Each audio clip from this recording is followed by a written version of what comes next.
feed, I saw Glenn Beck. He should be well. God should protect him. And all of the great leaders that we have in this world of many different traditions, particularly in the aftermath of Charlie Kirk's assassination. May Hashem avenge his blood. Hashem Yimkom Damo.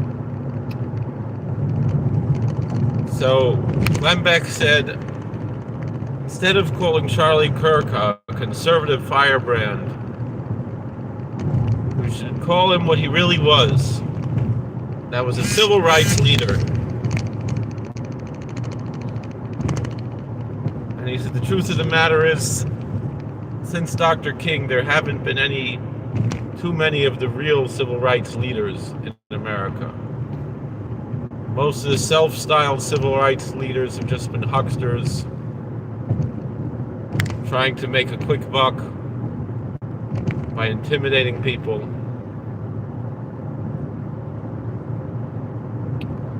But he said Charlie Kirk was truly a civil rights leader, in the truest sense of the form, particularly when you think of what civil rights really entail, particularly the First Amendment. He really was, in every sense of the word, a civil rights leader. But I think there's another issue that I would like to bring up, somewhat related to this.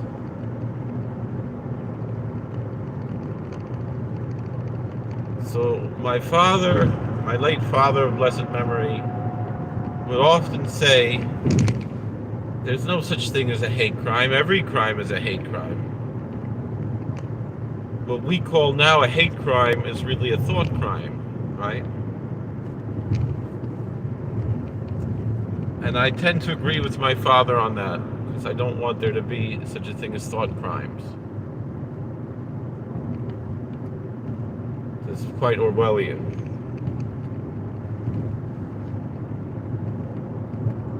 But by the definition that these in a quarter mile, use the right lane to take the I-84 West ramp to Scranton. That these United States have accepted under hate crime legislation, I would venture to say that Charlie's murder... Use the right lane to take the I-84 West ramp. ...was a hate crime. But not only that, but Charlie was a man who... In a quarter mile, merge onto I-84. ...did everything that a true civil rights leader does.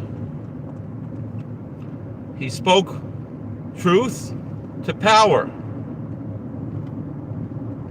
And he gave the power back to the people and wrested it out of the wretched hands of the big government.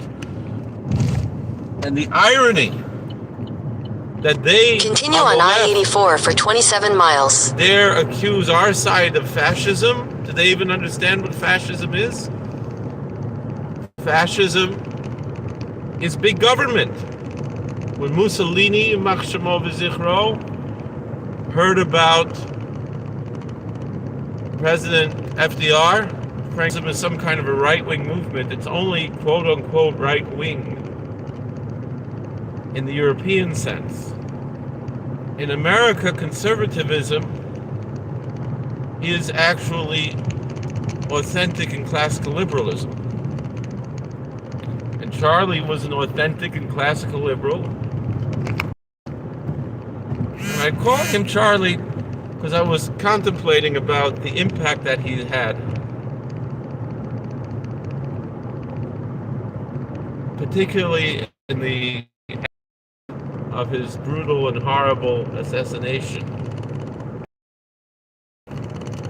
How he's a typology of Mashiach ben Yosef, the martyr in our eschatology hinted to in the Bible in Zechariah, that this martyrdom would arouse the people to penitence. And people of all different religions have said that this incident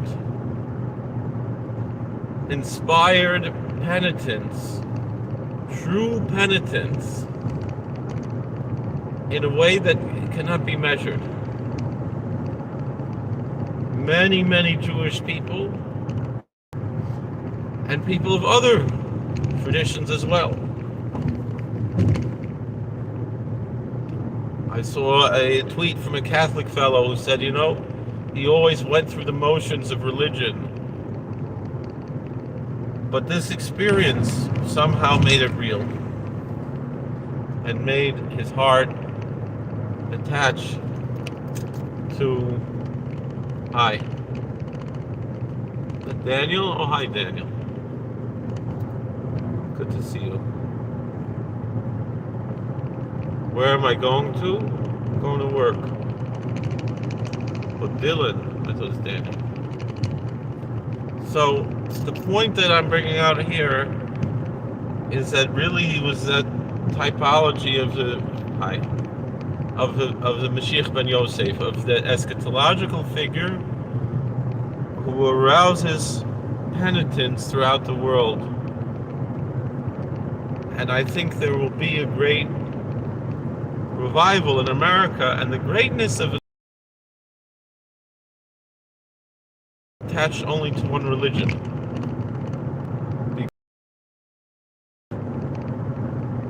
Of religion that we have in these United States, it's something phenomenal.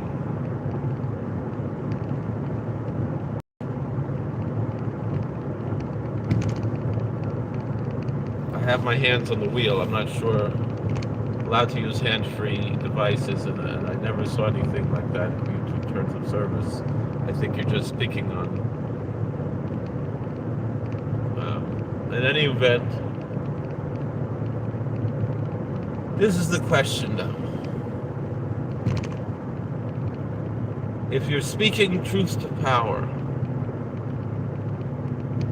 and the reason, but again, back to that point about repentance, is that he was a Protestant Christian, Charlie was, and yet he inspired Jews and Catholics to become stronger in their own tradition.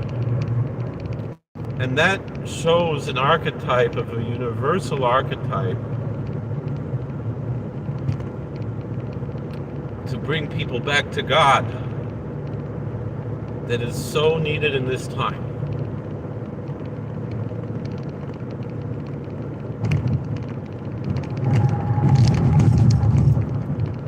But we want to get back to this question.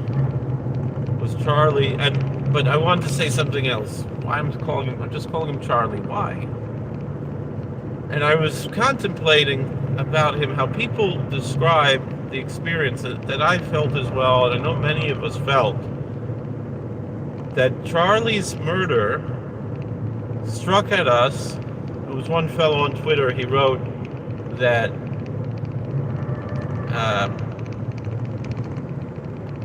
he had heard that when Kennedy was assassinated,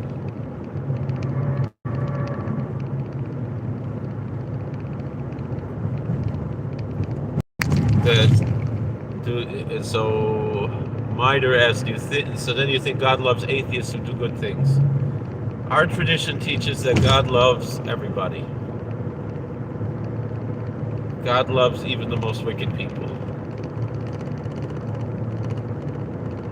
And that the level of love that God has even for the most wicked person as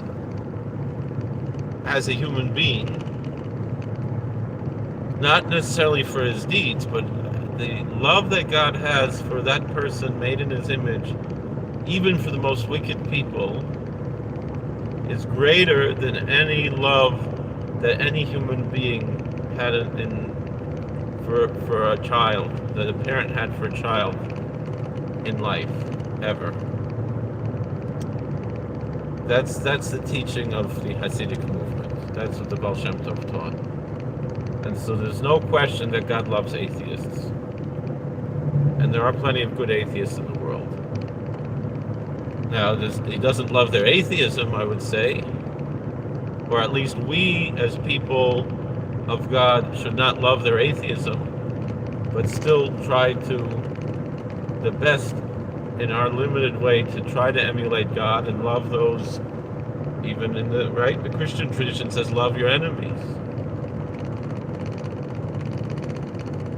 So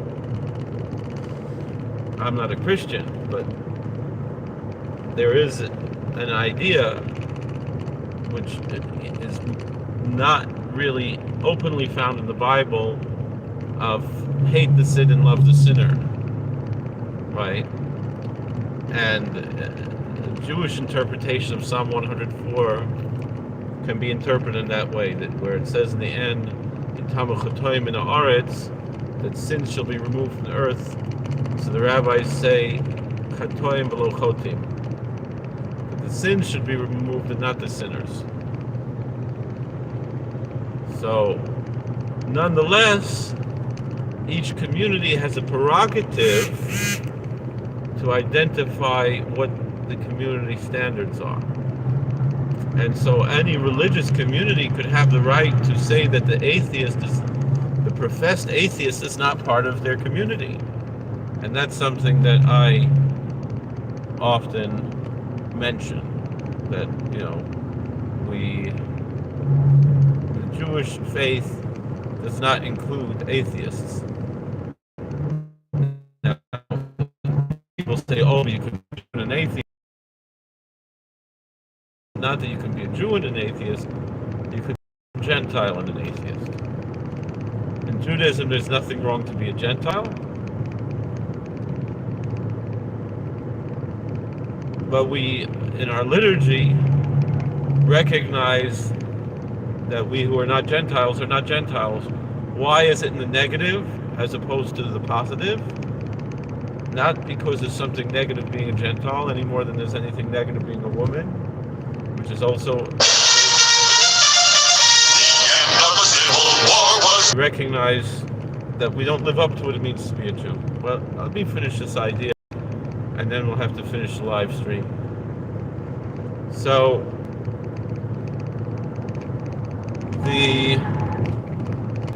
the reason why I feel comfortable saying Charlie like that is that I realized something about Charlie Kirk. I was not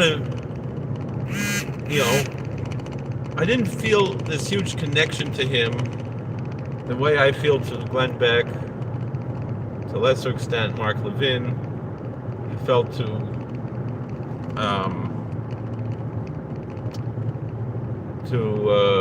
Rush Limbaugh,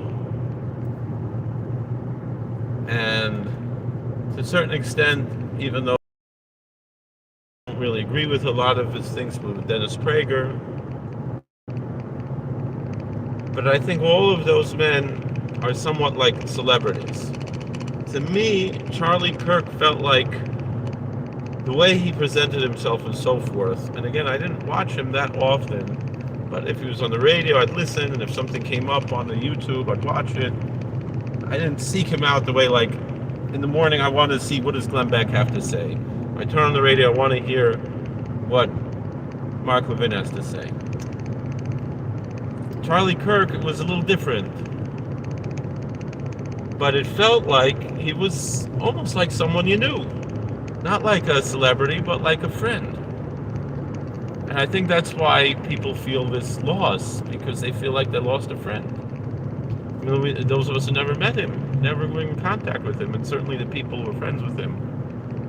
Then to conclude this idea, was he a victim of a hate crime? Now again, I'm not a fan of this idea of hate crime legislation, but under the idea of the hate crime legislation, I believe he was killed for being a Christian. That's no different than being killed for being a Jew or a Muslim or a Sikh or a Hindu. Just because Christians are a majority doesn't mean that they deserve any less protection. And I believe he was killed because of his ideology, and he was killed by someone who was part of what the people who run things want. The people in the public schools, the people in the colleges, the people in the deep state. We're blessed to have President Trump, who is a man of the people, representing us in the White House. But we know that he has to drain the swamp. And all of the swamp, as much as many of the people openly said they have to condemn the violence and this and that, a lot of them still said very nasty things. But then you see the actual soldiers on the ground of these hate groups. And the biggest hate group since the 1820s, since Andrew Jackson, is the Democrat Party. The Nazi Party learned their ideology from the Democrat Party.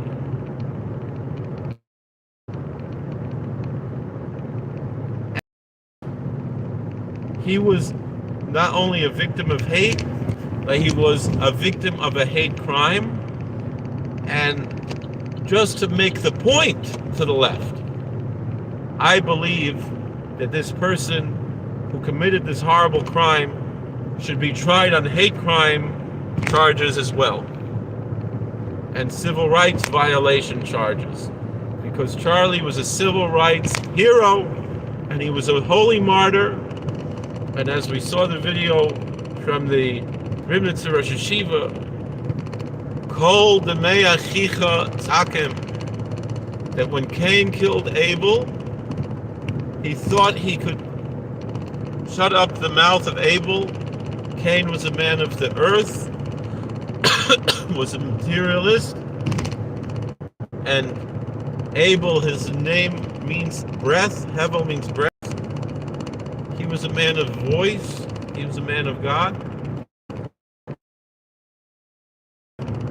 Crying out that the voice of Abel was able to be more strong, was stronger than it was before Cain slew him. And so too the voice of Charlie Kirk will never be silenced.